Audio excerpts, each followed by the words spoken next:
Good morning. So today my plan was to try to knock out making a couple loaves of bread, to make some pizza dough for the freezer. And then I did have plans to make some cookies for the freezer, which I already test batched all of these things in here. As you can see, I got a new toy. I got this for my birthday. My birthday isn't until August, but it was on sale and we had already saved the money and put that aside for my birthday. And so I already knew this was what I was going to want. So I saw it went on sale. So I went ahead and got it now. So we've been enjoying getting to know it all weekend long. And so today I just wanted to go through the process of making some bread, some pizza dough, and I wanted to make some cookie dough for the freezer. But I realized today, as I was kind of preparing for this, that I'm almost out of flour. This is all of my flour. I have this little bit left of this is just white all-purpose flour that I think I got from Minko or Walmart. And then this is an unbleached flour that I get from Costco, which I really like this flour, and I will be getting some more of this. So I'm going to start by getting my 2 bread loaves prepped and ready to go and rising. And then we'll see how much flour we have left, because then I'll get my pizza doughs done and I'll get those in the freezer. And then lastly, if there's anything left, then maybe I'll make some extra cookie dough to put into the freezer. We'll see how that goes. Let's just go ahead and get started then. Alright, I went ahead and I grabbed another bowl so that I can get the dough in here to rise, so we can start the pizza dough immediately after the bread dough is done. You grab some Ziploc.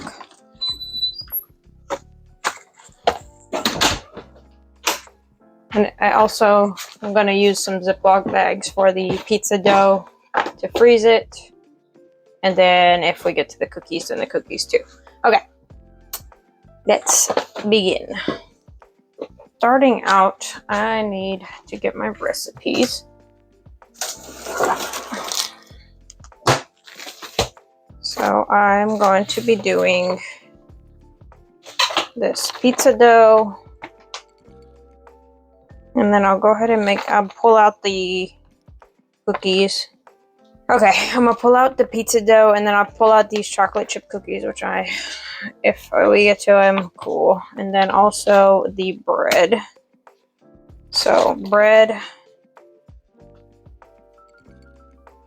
I don't think I have enough flours. Some other things I would like to make is some biscuits for the freezer. Possibly some tortillas, and then also some dinner rolls that are frozen just for easy making for later. But let's focus. I gotta focus because I don't think I have enough bread or enough flour for too many things right now.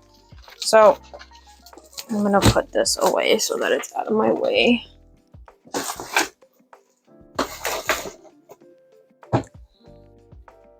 Alright, so I'm going to be making this recipe here for the bread, but I'm going to make it in the mixer. And then we'll do this pizza dough recipe and then this cookie recipe.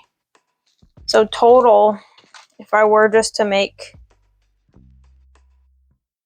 so this is 2 loaves of bread, and this takes about 5.5 to 6 cups of flour. And then 1 batch of this pizza dough takes 3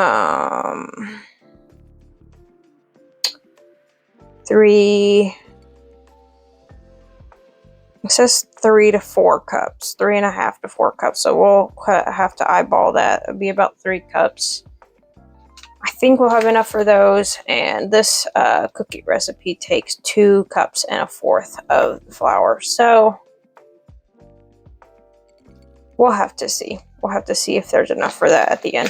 What I'm going to start off by doing, actually, I need to set this up somewhere so that I can see it, which is always the hard part. I'm just going to, here, I'll just put it down over here so that I can eyeball it. Okay. What I'm going to start by doing is I'm going to go ahead. I'm going to go ahead and start by sifting all of this flour. I'm just going to sift all of it.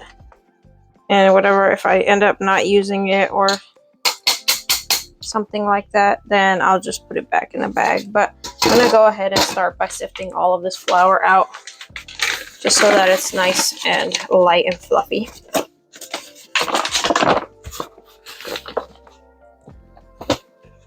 Yeah, this is the all-purpose unbleached flour, the Kirkland brand from Costco. I didn't think that the flour made a difference when it came to baking, especially like bread and whatnot, but I have learned that it makes a huge difference. I mean, of course, technique also makes a huge difference, but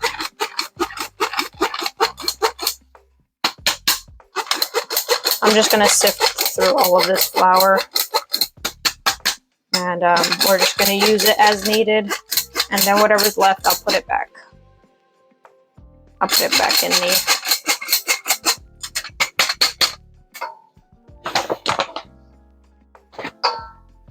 It's kind of hard to refill it without. So that right there should be right around 6 cups already, and we still have some, so I think we'll have just enough to make all the things I wanted to make today, theoretically, because this holds 3 cups, and that right there is 2 of these, so that should be right around 6 cups.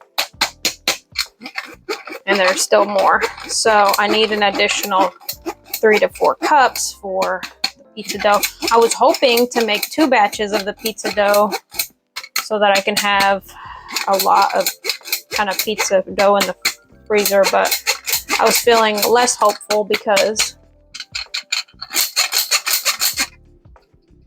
of how much flour there was. But if there's another 6 to 8 cups in here, then we'll have enough to make 2 batches of pizza dough, which that is another 3 cups, so that's about 9 cups there total.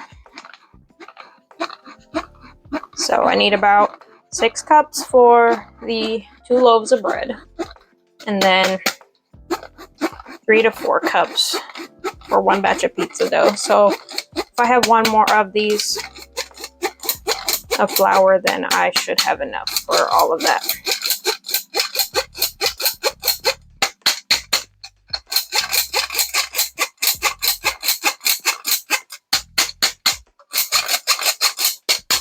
Okay, let me see if I have 3 more cups. That seems like almost exactly 3 more cups, and I can substitute a little bit of the other flour, but I'd prefer not to. So we're gonna do 1 batch, so 2 loaves of bread, and then we're gonna try to make a full 2 batches of the pizza dough, and then this flour we'll use for the cookies. And I'll have to substitute. I might have to substitute a little bit of flour from there in the pizza dough, which that's fine because the cookie dough only takes 2 1/4 cup, so I'll probably use whatever's left in there for the cookies. All right, this is all sifted out, ready to go. This is all sifted out flour, so I'm just going to move these out of my way and put it here so that I can use it as needed. Let me see, what do I need for this recipe? I have flour, I need sugar and salt. I need shortening and yeast. This is my shortening and yeast. And then I also am going to need water and, no, I don't need the butter. The butter's for when the bread comes out, so I need water.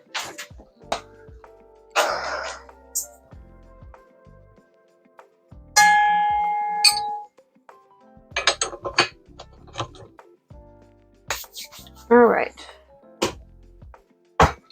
Water. I need, how much water? 2 1/4 cup of water. So I'm gonna grab my measuring cups and we're gonna do 2 1/4 cup of water. So I'm gonna get 2 cups first.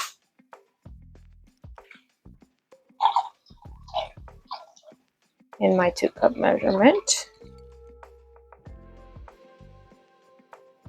Okay, that's 2 cups there.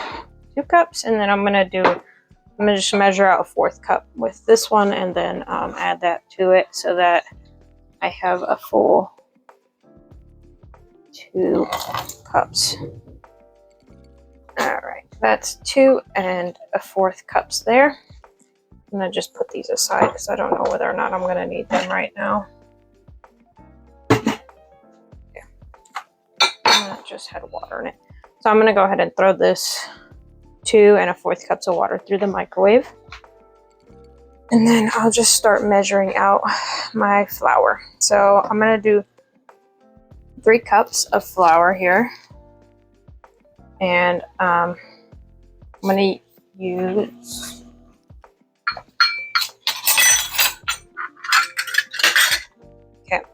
I'm gonna use no, I want to use, do I have a large spoon? I do. Okay, so I'm gonna use a spoon to actually go ahead and fill this, because the goal is to keep it as light and fluffy as possible. So we're gonna do 3 cups. 1,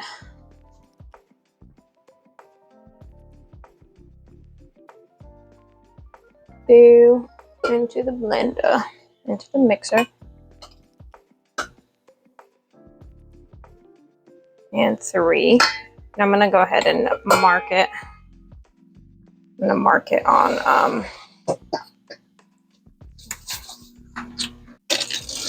so I put 3 cups in here, so I'm just gonna mark 1, 2, 3.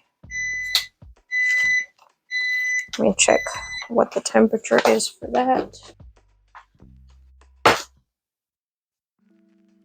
Okay, I'm gonna check the temperature on this water, and it's sitting at 128, right around 130, which is really hot, which is what I want, because I'm gonna go ahead, this is just the way I was kind of shown to do it by a really awesome lady. So I'm gonna go ahead and get this going. I'm gonna take my 2 tablespoons of shortening, and I'm gonna put it in this water to start dissolving, and then I'll go ahead and measure out the rest of my ingredients in there.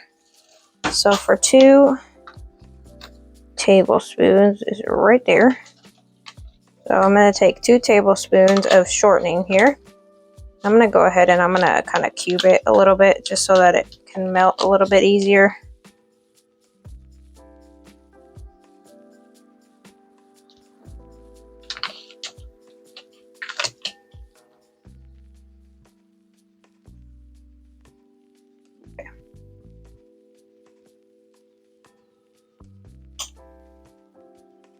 And I'm just going to let that kind of soften up in this already hot water. And it'll cool the water down a little bit, which will be the perfect temperature for the yeast. Okay, I'm just going to set that aside. So that's all the shortening I need. I'm going to wash my hands. Don't need that anymore. Well, I might need it in a minute for the dough. Okay.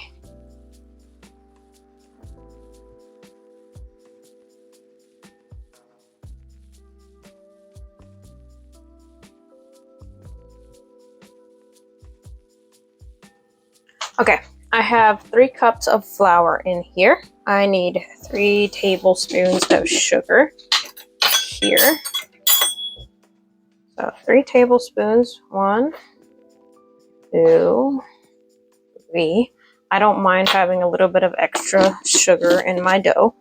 And then it says 1 whole tablespoon of salt, which seems like a lot to me, but oh, that is a lot more salt than I wanted, so I'm just gonna, okay.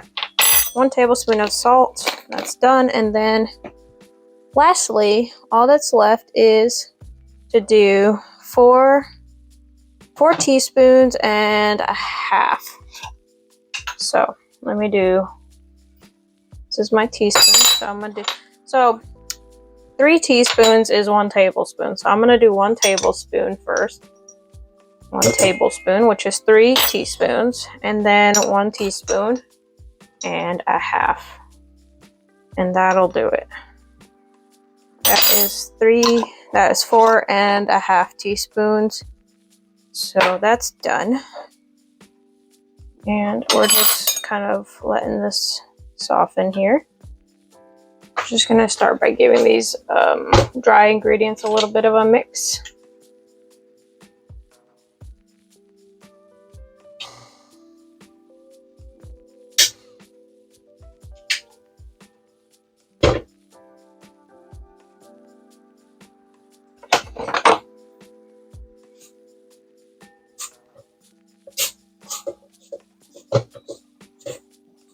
Okay.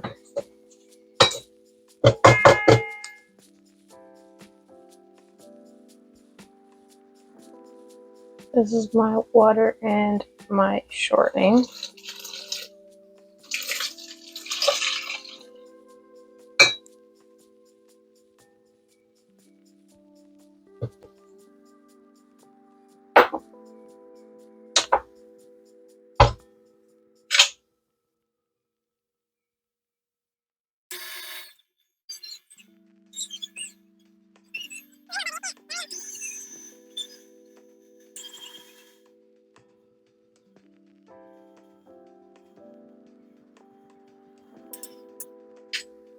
Add 1 more cup of flour in there.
rag and I'm going to move it aside. And that's just going to sit here for an hour. I'm going to go ahead and set a timer for an hour. And let that just sit here and rise. Alright, next. Let me just clean out my bowl a little bit. I'm going to give it a good little... I'm going to scrape it first, and I'm going to throw this away, and then I'm going to wash it real quick. I'm going to make a double batch. Next is a double batch of this pizza dough.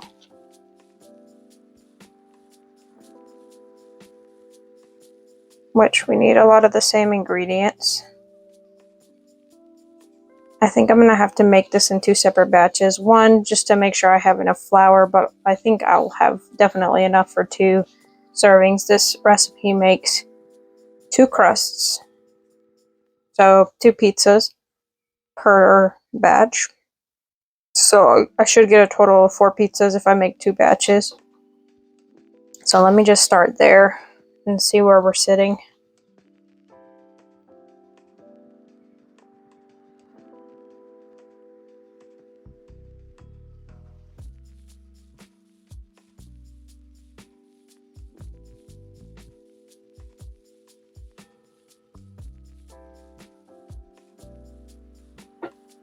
I'm just going to go ahead and reuse the same measuring cup.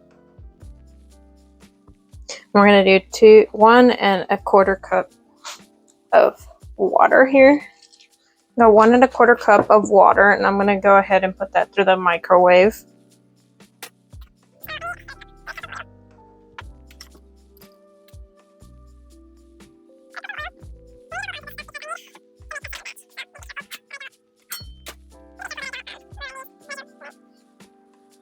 So that is sitting right at 114, which is right where I want it. So into this, I'm going to go ahead and I'm going to load up I'm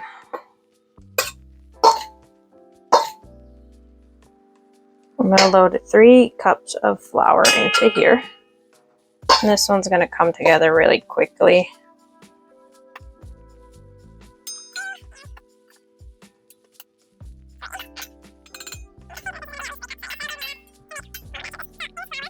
Mix in 2 teaspoons of sugar starting out.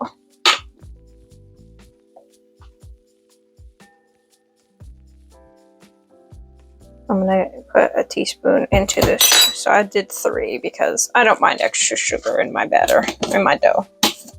So I'm going to go ahead and I'm going to put the yeast up into this water. I don't need to, but I'm going to. And this is going to be a 1/4 ounce. So how much is a 1/4 ounce?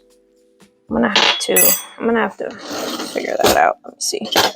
I have my little dough cutter here, and it tells me. So a 1/2 ounce is 1 tablespoon. Which is 3 teaspoons. So I need a teaspoon and a half for a 1/2 ounce.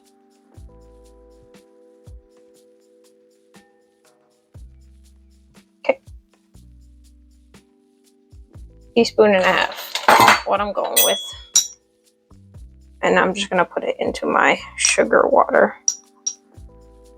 Just because that's what the recipe says to do. It's not necessary with this quick rise, but I'm just gonna go ahead and do it so that I don't have any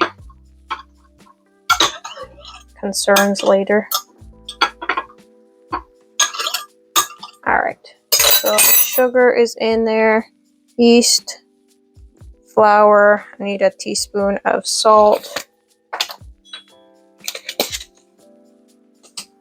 Teaspoon of salt, and that's it. Here, I'm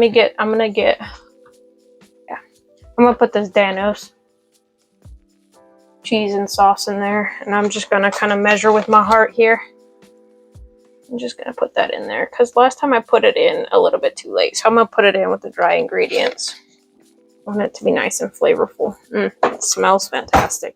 Okay, let me mix these dry stuff up.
Okay, I'm gonna go ahead and pull it out and need the rest of it on the counter.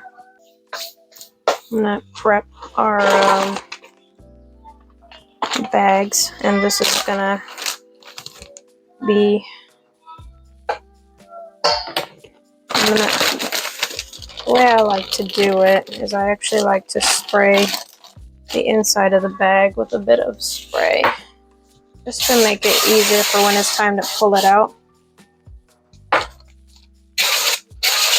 Okay, now that has a bit of spray in there, now it'll be a little bit nicer when it's time to pull it out of the bag. Okay, I'm gonna go ahead and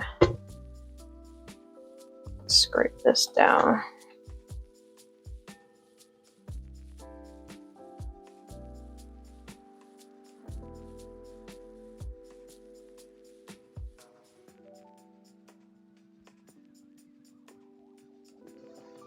So after I kneaded this for a minute, I made sure to cut it in half because this was 2 crusts. So I made it into 2 separate crusts in order to bag it up and freeze it, so that later when I pull it out, it'll be enough for just 1 crust at a time. And then I went ahead and I started this whole process again. The second time I did it, I seasoned it differently. So this one is seasoned with the cheese in, but the other one I went ahead and I put garlic powder and Italian herb mix in there so that it'll be kind of a garlic and herb flavored. So I'm gonna quickly go through this process one more time, and then these will go straight into the freezer for later.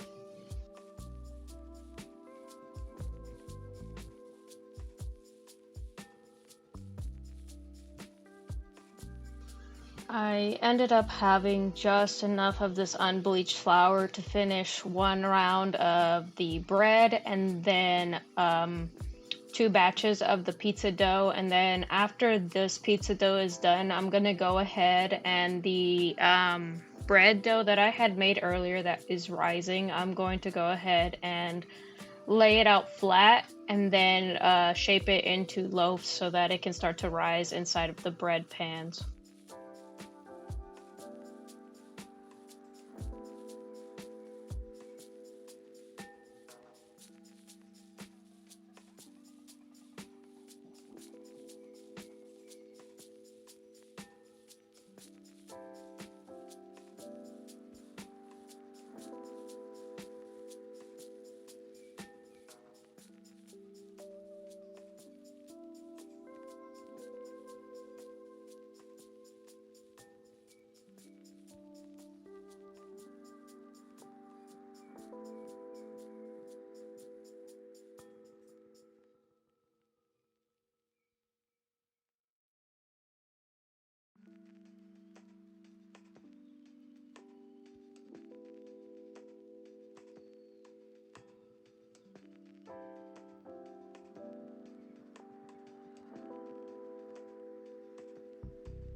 Now that that's finished with, I have to do with getting this bread into loaves. So I start out by oiling the bread pans and then pulling the dough out, punching it and splitting it into 2 separate loaves because this is a batch made for 2 loaves.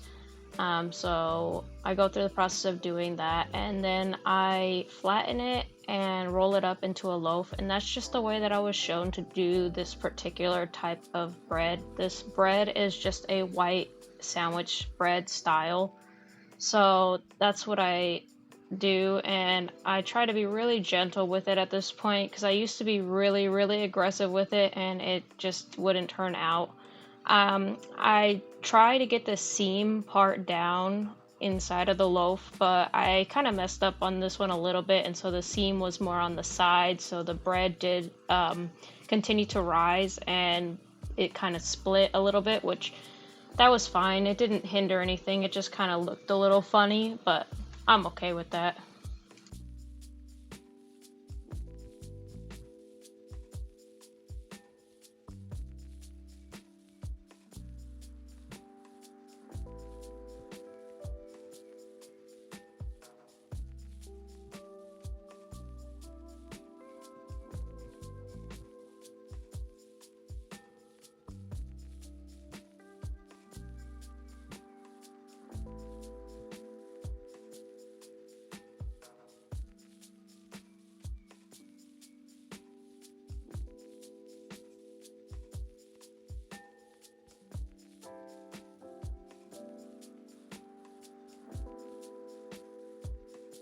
Now that they're placed in here, I went ahead and covered them with a clean rag again, and then let them rise for an additional 20 to 30 minutes. And then while this was rising, I went ahead and I washed all of the dishes that I had dirtied, and I put away all the stuff, and I pulled out the stuff I needed to make the cookie dough.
By the time I had finished cleaning off all the dishes and getting things put away and started pulling things out, the bread had risen, and I went ahead and loaded it into the oven at this point to let it bake.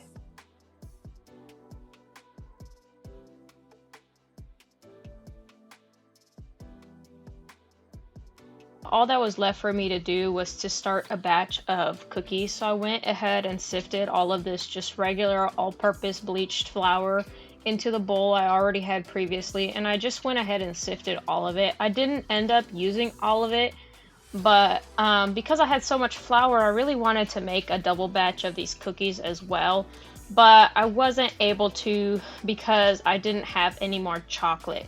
I actually didn't have enough chocolate chips for even this one batch, But I did have some white chocolate chips and some macadamia nuts left over from previously making cookies.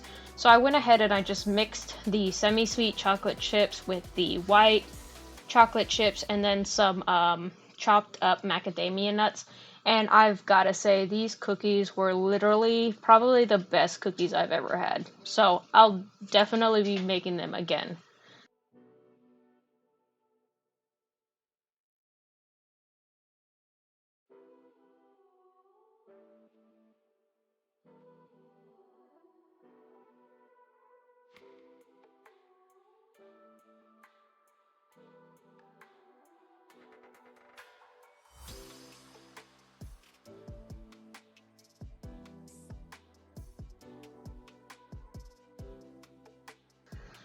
This particular cookie recipe was really interesting to me because it calls for cornstarch, which I thought was kind of interesting. I've never seen a cookie recipe that had cornstarch in it, but I went ahead and I just followed the recipe. And then it also calls for allowing the dough, once it's done, to rest in the fridge for 2 to 3 hours before rolling it out. So I thought that was kind of interesting. But I followed the instructions and then came back a couple hours later to cut up our cooled bread and also to process these cookies. I ended up just cooking some and putting some in the freezer, as you'll see shortly.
I was so excited with how this dough was turning out. I was super happy with how these turned out. And then after I had finished getting the chocolate and the nuts mixed in, I just covered this bowl and I put it in the fridge. And I came back to roll it out about 2 to 3 hours later.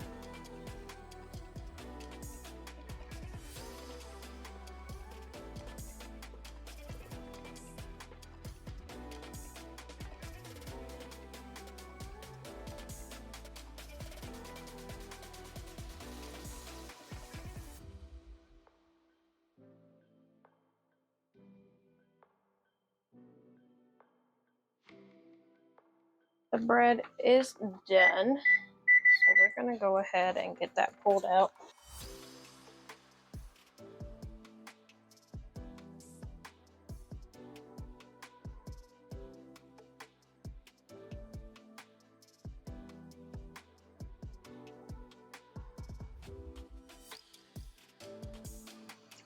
This is what I meant when I said that they kind of split, because the seam kind of was on the side and not underneath the bread, but they're fine. There's nothing wrong with them. It's just a different look.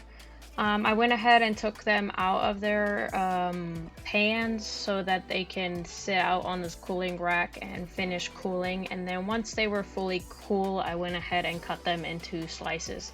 I found it to be a lot easier to cut them into slices once they're completely cool.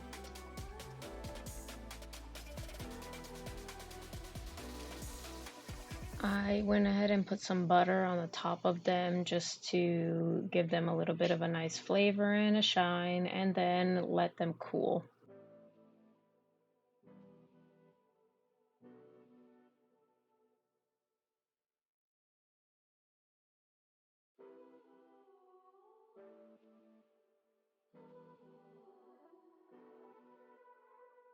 I went ahead and put everything away, and I finished cleaning the rest of the dishes because I was finished actually creating things, and now I was just waiting for the bread to cool and for the cookie dough to cool. So I put everything away and I went and enjoyed the rest of my day for a couple hours before coming back to do the rest.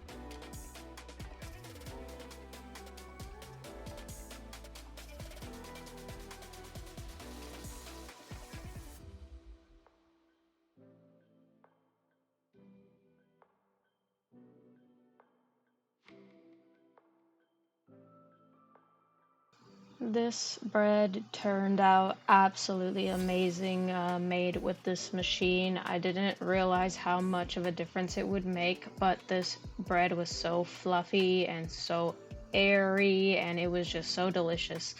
I like to break it into half loaves per bag because I put half of a bag inside of our bread cupboard so we can eat it, and then I put the rest in the freezer because we just can't make it through a whole loaf before this starts to mold, because this bread will start molding very, very quickly.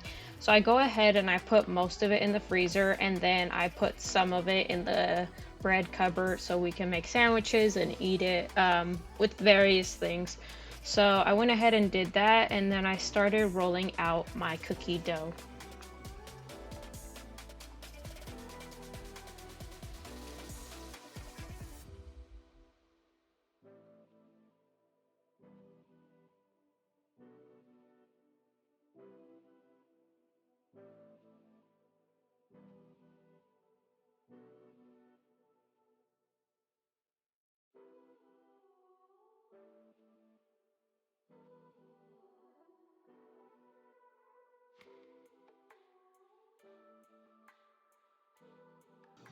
I ended up using an ice cream scoop just to try to get these to be around the same size, and that worked out really nicely. I did go ahead and roll all of these out into this bag, and then I pulled a couple of them out so that I could just bake them right now fresh, because we really wanted to try these. We were really excited about them, so I baked a couple of them, and then the rest of them I went ahead and I put in the freezer. And then throughout the next week and kind of the days to come, we just pulled a couple of them out of the freezer and we would just bake them in the oven for a bit longer than what is written on the bag, just so they would be fully cooked through. And that worked amazingly. I did not realize how much I was going to enjoy this, so this is something I'm going to continue to do. I do and love having these cookies in the freezer. They were a nice sweet treat when we really wanted something sweet.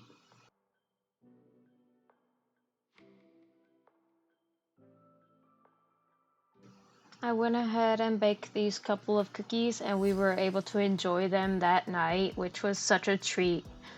This is the end of this video. I hope you enjoyed it and thank you for watching. I should be posting next week, so I hope to see you in the next one, and that's it for now. Bye!